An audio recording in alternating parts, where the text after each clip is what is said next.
Ke bawah duli Yang Maha Mulia Paduka Seri Baginda Sultan Haji Hassan Al-Bolkiah Muizzuddin Wad Daulah, Ibni Almarhum Sultan Haji Omar Ali Saifuddin Sa'dul Khairuddin, Sultan dan Yang di-Pertuan Negara Brunei Darussalam telah berkenan menghantar titah perutusan tahniah kepada Yang Amat Berhormat Datuk Patinggi Tan Sri Dr. Abang Haji Abdul Rahman Zuhairi bin Tun Datuk Abang Haji Openg berikutan dengan pelantikannya semula sebagai Ketua Menteri Negeri Sarawak yang ke-6.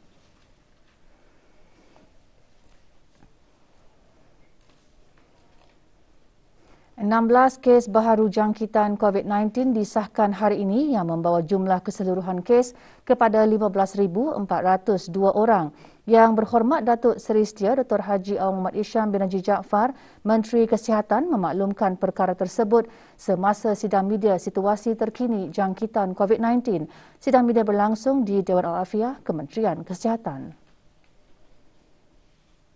Jumlah kes baru ini adalah hasil daripada 3,760 jumlah ujian makmal yang dijalankan dalam tempoh 24 jam yang lalu. Oleh itu, kadar kes positif sebanyak 0.4%. Di kalangan kes-kes yang sedang dirawat di Pusat Pengasingan Kebangsaan, tidak ada kes dalam kategori 4 dan 1 kes masih dalam kategori 5. 15 kes telah disahkan sembuh yang membawa jumlah kes yang sembuh di negara Brunei Darussalam kepada 15,098 kes. Manakala jumlah kes aktif ialah sebanyak 204 kes. Sementara itu, kadar pengisian di pusat-pusat pengasingan di seluruh negara atau bed occupancy rate ialah sebanyak 4.4%.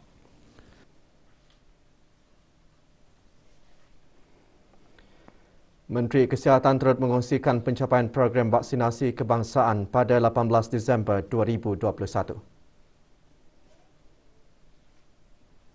Kadar keseluruhan penduduk yang telah menerima sekurang-kurangnya 1 dos vaksin ialah 94.3%. Kadar bagi yang telah menerima 2 dos vaksin ialah 92%, manakala kadar bagi yang telah menerima 3 dos ialah 7.3%. Bagi sekatan pergerakan yang dijalankan dari jam 10 malam sehingga 4 pagi, sebanyak 6 pelanggaran arahan telah dikeluarkan denda kompaun di seluruh negara, di mana kesemuanya adalah pelanggaran arahan untuk berada di rumah. Majlis Malam Munajat Anjuran Kementerian Hak Ehwal Agama diteruskan lagi bagi minggu ke-14 dan kali pertama dalam suasana memasuki fasa endemik di negara Brunei Darussalam. Malam Munajat secara maya diisikan dengan bacaan Sayyidul Istighfar dan bacaan Surah Yasin, zikir istighfar dan taubat serta bacaan doa bagi memohon terhindar dari wabak COVID-19. Antara yang menyertai Yang Berhormat Pihin Udana Khatib Datuk Paduka Seri Setia Ustaz Haji Awang Badarudin bin Pengarah Datuk Paduka Haji Awang Osman, Menteri Hal Ehwal Agama. Juga ikut serta Yang Berhormat Datuk Seri Setia Haji Awang Abdul Mukti bin Haji Muhammad Daud, Menteri di Jabatan Perdana Menteri, Pengiran Datuk Seri Paduka Haji Bahrom bin Pengiran Haji Bahar, Timbalan Menteri Hal Ehwal Agama dan Datuk Seri Paduka Awang Haji Ahmadin bin Haji Abdul Rahman, Timbalan Menteri Kewangan dan Ekonomi Fiskal. Dalam sesi bual bicara Malam Munajat bersama Menteri Hal Ehwal Agama, Yang Berhormat berkata bahawa kita menyedari endemik COVID-19 menurut kajian saintifik setakat ini tidak akan mudah berlalu. Sementara Menteri di Jabatan Perdana Menteri dalam ucapannya menekankan dalam menuju fasa endemik, kita perlu berjuang dan bertekad bersama-sama agar menjaga SOP yang telah ditetapkan.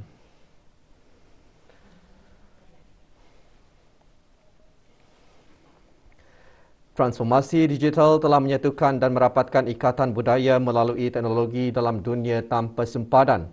Menteri Kebudayaan, Belia dan Sukan berucap demikian semasa majlis pembukaan rasmi Festival Seni dan Budaya Kawasan Pertumbuhan ASEAN Timur, Brunei, Indonesia, Malaysia, Filipina, BIM Yaga Budaya kali ketiga.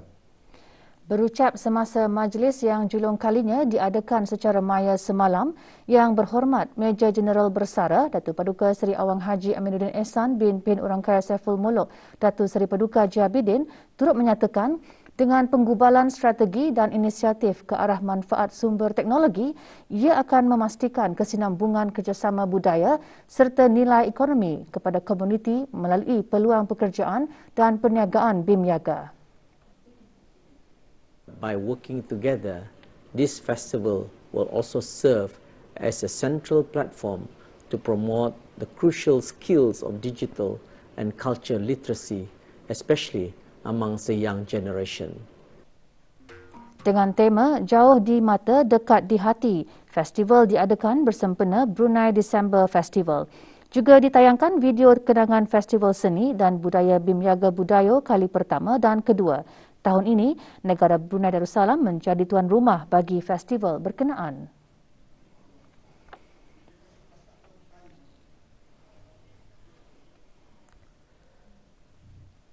Ketua kampung berperanan dan bertindak sebagai perantara dua hala iaitu sebagai mata, telinga dan lidah kerajaan dan penduduk kampungnya bagi menjaga dan mengawasi kepentingan dan keselamatan kampungnya selain memeduli kebajikan dan hal ehwal anak-anak kampung. Berikan perhatian dan masa yang sewajarnya kepada anak-anak kampung serta bertanggungjawab mewujudkan, memelihara dan mengekalkan persefahaman, perpaduan dan keharmonian hidup bermasyarakat serta menggalakkan semangat bergotong royong dan seumpamanya. Yang berhormat Awang Naim bin Haji Khamis, Ahli Majlis Mesyuarat Negara berucap demikian semasa majlis pengundian dan pemilihan calon Ketua Kampung Menunggul Mukim Kota Batu. Dua orang calon layak mengisikan kekosongan jawatan tersebut. Awang Rasli bin Taram berumur 33 tahun dan Awang Haji Ibrahim bin Haji Osman berumur 57 tahun. Juga hadir Awang Misli bin Haji Abdul Karim, Pegawai Daerah Brunei dan Muara. Sementara itu, majlis pengundian dan pemilihan calon penghulu Mukim Muafas akan diadakan di Sekolah Menengah Saidina Umar Al-Khattab Dumapas pada 24 Disember.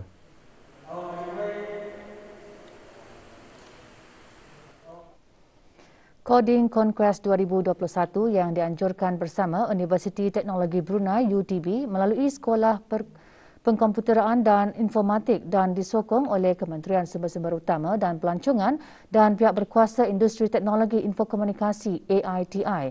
Dengan kerjasama Grominda Sdn Bhd, acara sempena Brunei December Festival 2021 itu melabuhkan tirainya dengan majlis penyampaian hadiah secara maya.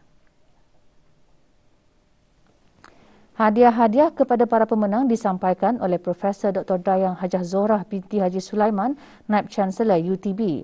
Pertandingan kali ini dimenangi oleh Kebun Kitaning. Pertandingan ditaja oleh Syarikat Minyak Brunei Shell Sdn Bhd dan Unified National Network Sdn Bhd.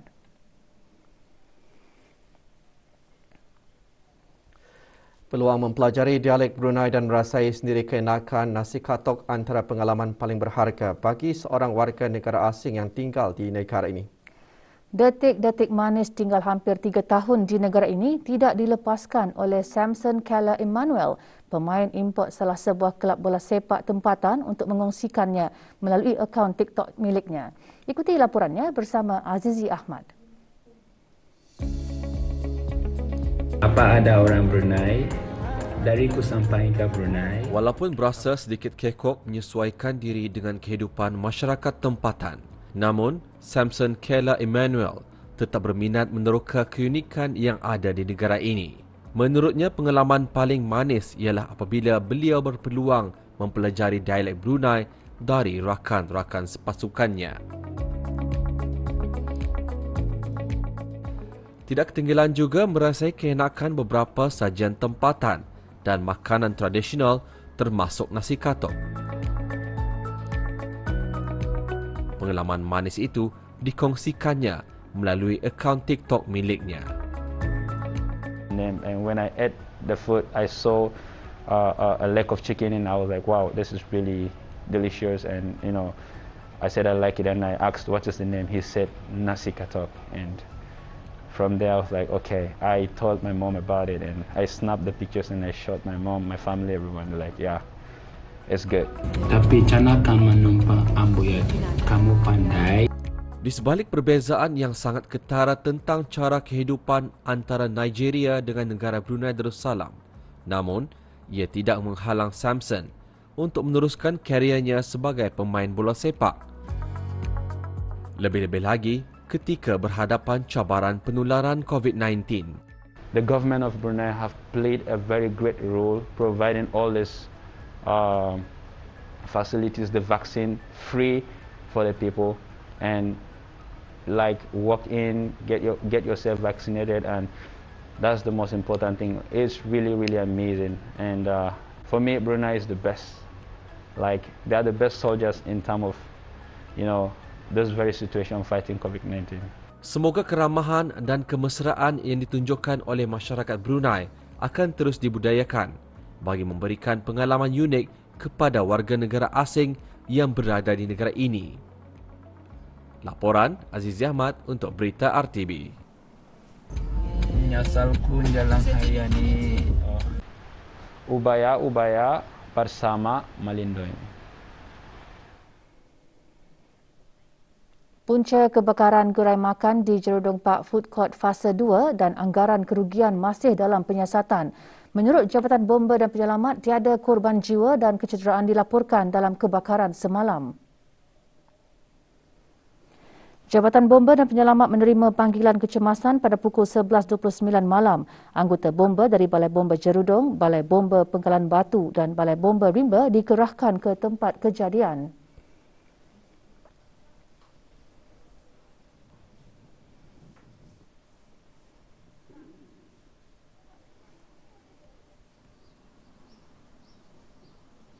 Yang melibatkan 24 penyewa di food court fasa 2 dalam kebakaran tersebut. Pada masa ini, para penyewa telah pun dimaklumkan.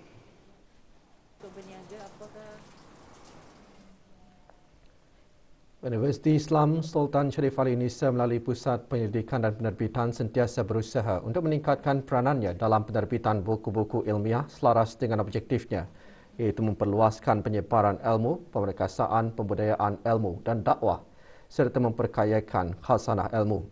Baru-baru ini UNISA melancarkan 33 buah buku terbitan terbaru termasuk 2 buah buku baharu Bahasa Arab dan Perundangan Jenayah. Kamus Asasi Bahasa Arab Melayu Al-Mujam Al-Asasi antara terbitan baharu Fakulti Bahasa Arab yang merupakan kamus asasi Arab Melayu pertama yang dihasilkan dalam konteks negara Brunei Darussalam. Berharga RM27 Brunei, kamus asasi mempunyai 445 muka surat ini diterbitkan ke arah meningkatkan kualiti pengajaran dan pembelajaran bahasa Arab. Kamus ini sebenarnya ianya mengambil masa 4 tahun untuk tenaga akademik di Fakulti Bahasa Arab menyempurnakan sasaran. Sasaran kita adalah pelajar-pelajar sekolah-sekolah Arab, kemudian para pencinta bahasa Arab lah. Walau bagaimanapun, walaupun ia dinamakan kamus asas, ia juga disesuaikan untuk digunakan di peringkat universiti.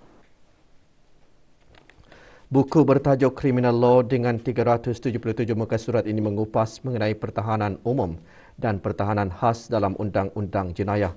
Buku berharga RM31 Brunei ini mengandungi 16 bab dan mengambil masa hampir 9 tahun untuk diterbitkan. Buku Undang-Undang Jenayah dalam konteks negara Brunei Darussalam ini dihasilkan khusus untuk membantu pelajar dan pengamal undang-undang dalam kajian undang-undang mengenai pertahanan jenayah.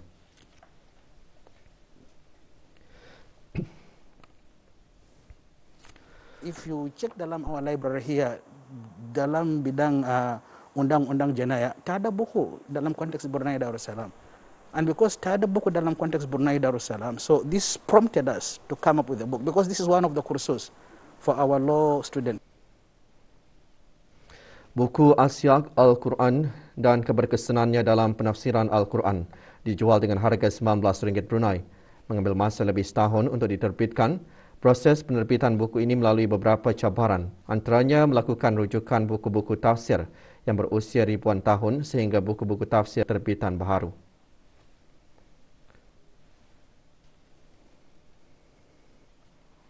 Asyak Al-Quran ini maknanya memahami Al-Quran dengan tidak melepaskan ayat sebelum dan sesudahnya. Buku ini sangat bermanfaat bagi mereka yang ingin menafsirkan Al-Quran secara benar, secara betul, secara utuh, tanpa mengeluarkan konteks ayat itu. Bagi orang ramai yang berhasrat untuk mendapatkan buku-buku terbitan UNISA, bolehlah mengunjungi kedai buku UNISA Press di Perpustakaan UNISA atau hubungi talian 246-2000 dan melalui email unisapress@unisa.edu.bn.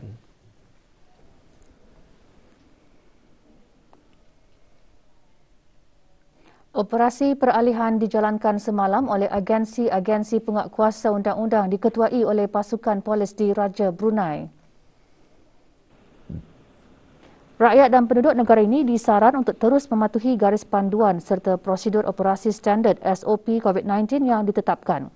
Agensi penguatkuasaan yang terlibat menerusi pelaksanaan operasi peralihan ini akan sentiasa berusaha melaksanakan tugasan secara menyeluruh merangkumi langkah menambah baik kewaspadaan, pengawalan dan keselamatan.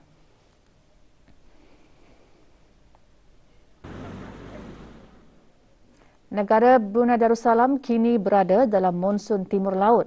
Keadaan cuaca secara tidak langsung akan dipengaruhi oleh taufan Rai untuk beberapa hari akan datang.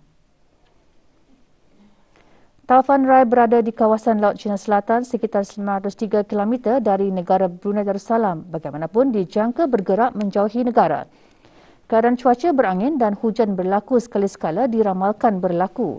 Keadaan laut berparas sederhana hingga bergelora dan dijangka meningkat sehingga 3 meter. Maklumat lanjut hubungi talian cuaca 114 atau layari www.met.gov.bn atau Facebook dan Instagram @BruneiWeather atau melalui aplikasi Brunei WX.